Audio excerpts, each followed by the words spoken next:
This story happened several years ago, in June. I invited my girlfriend Olia to a car club meet. We drove to a forest lake 120 kilometers from St. Petersburg, towards Primorsk. 2 days at the lake were marked by small events. The tent we brought had holes in it, so we had to sleep in the car, and we also found huge black hedgehog mushrooms. Their caps were about 30 centimeters wide on average, and some almost half a meter. I had never seen anything like that before. By 4 in the afternoon, we decided it was time to leave. The others were staying until evening, but we set off on our own. The lake was only 2 kilometers from the main road, and the drive usually took about 20 minutes. I had been there a few times before, so I knew the route. GPS was useless because there was barely any signal, but I didn't need it. I remembered the way. We drove through the forest trails for about 10 minutes. I figured I would need to check the underside of the car before hitting the road, because I had hit a particularly large tree root. But after another 10 minutes, I started to doubt myself. The road wasn't ending, and I couldn't hear the sounds of the highway. Something was wrong. I stopped and got out of the car. Everything was still. The wind barely moved the branches, and only a bird chirped now and then. The air smelled of warm pine resin. I tried to start the GPS, but there was no signal, of course. I must have just taken the wrong turn, I reassured myself, though a growing sense of unease was creeping in.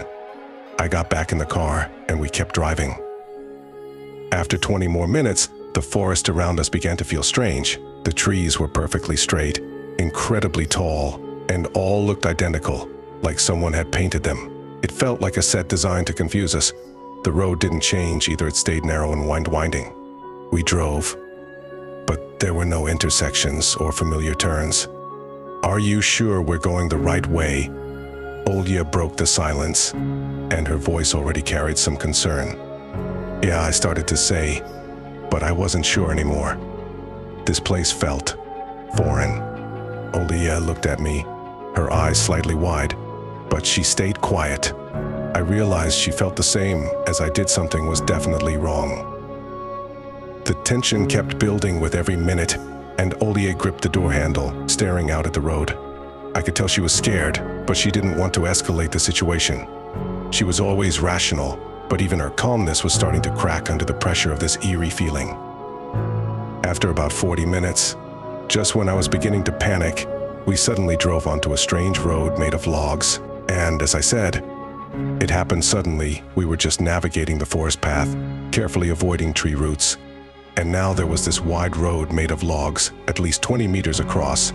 It stretched out to the horizon, with the forest starting immediately at the edges. I got out of the car again to look around. But this time, the silence was different. No wind, no birds, no sounds at all, except the muted hum of the engine. Even that sounded muffled. The air felt heavy, unnatural, like nature itself was holding its breath. "What is this road?" Olia looked confused. "No idea," I honestly replied, still trying to understand what was happening. Yet, instead of turning back, I decided to drive forward. Why? I still can't explain. Maybe I instinctively believed this road would lead us somewhere. The car moved smoothly over the logs, as if we were driving on a well-paved dirt road. I felt a bit more confident and even sped up, keeping the speed around 30 km/h. Olia was tense but stayed quiet. And then I saw it in the rearview mirror. About 500 meters behind us, the space started to deform. The trees, the sky, the road itself, all were collapsing and twisting, like a giant hand was crushing the world into a black point. It was happening completely silently. There was no sound of trees snapping or the sky falling apart. Just the relentless, terrifying disappearance of everything behind us. Inside, it felt like an ice age had come. My face must have shown all the emotions I felt because Olia noticed. But what the hell is that? She turned around and went pale. "Go faster." I slammed on the gas, and the car shot forward. The tires skidded on the logs, but it felt like we weren't moving, while the darkness behind us kept swallowing everything. Olia suddenly grabbed my hand, her face white as chalk. "We won't make it," she whispered. We raced ahead on the seemingly endless log road, while the space behind us kept vanishing. At some point, I realized the road ahead of us was starting to brighten. But the light was strange, not from the sun, but pale and cold, like it was from another world. And then, on the road, a figure appeared, a man. He stood in the middle of the path, staring at us. After I saw him, time seemed to freeze. He stood motionless, his clothes torn and worn, and his face unnaturally pale, like someone who had spent far too long in the dark. But what terrified me the most were his eyes, empty, emotionless. They looked right through us, as if we were nothing but shadows. There was no fear, no malice in his gaze, nothing. Slowly he raised his hand, his movement smooth and surreal, as if he was moving through thick fog. His fingers, long and bony, pointed straight ahead down the road. "Are we supposed to go that way?" Olia asked, her voice shaking. I wasn't sure, but something inside told me we had no other choice. Fear gripped me, but the paralyzing darkness behind us didn't leave much time for thinking. I hit the gas hard, and the car practically leaped forward. With every meter, I felt the pressure behind us growing. I glanced in the mirror, and what I saw made cold sweat run down my spine. The darkness was near. It wasn't just swallowing space, it seemed alive, twisting and writhing like a giant, snake-like vortex.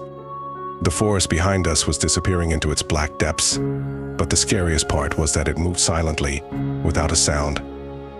Out of the corner of my eye, I noticed blurry, distorted figures, almost like they were running alongside the car, trying to grab onto it with hands or something. I turned to Olia. She was staring ahead, her face ghostly pale. Her eyes were filled with terror, but she stayed quiet, as if any sound might bring the darkness even closer. The car sped over the uneven logs, the suspension creaking, and the road seemed endless.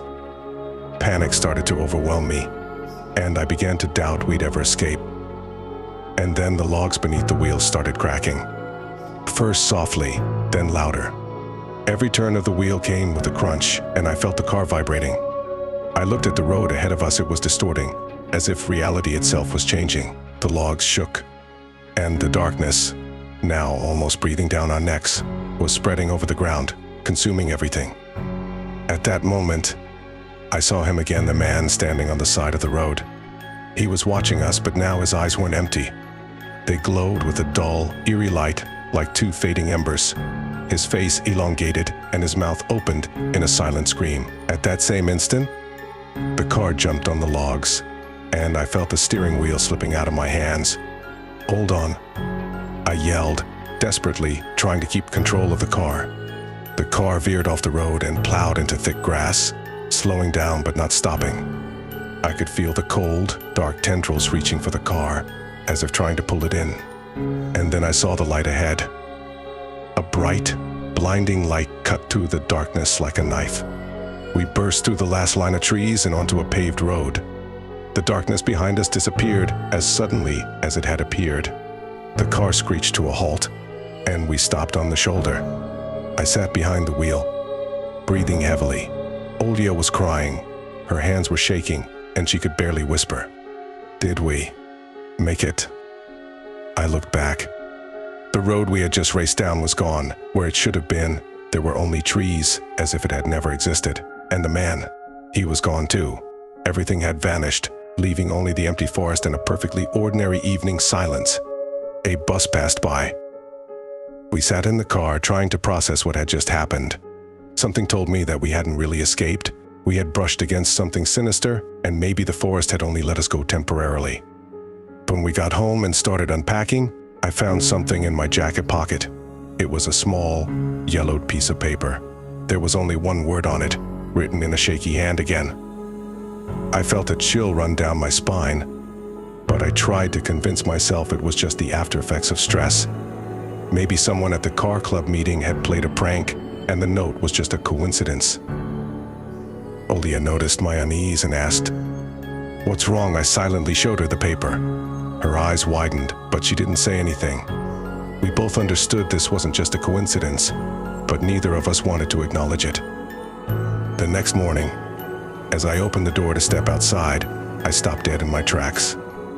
A single road stretched out in front of me, straight and endless. The same log road from the forest. It had found us again.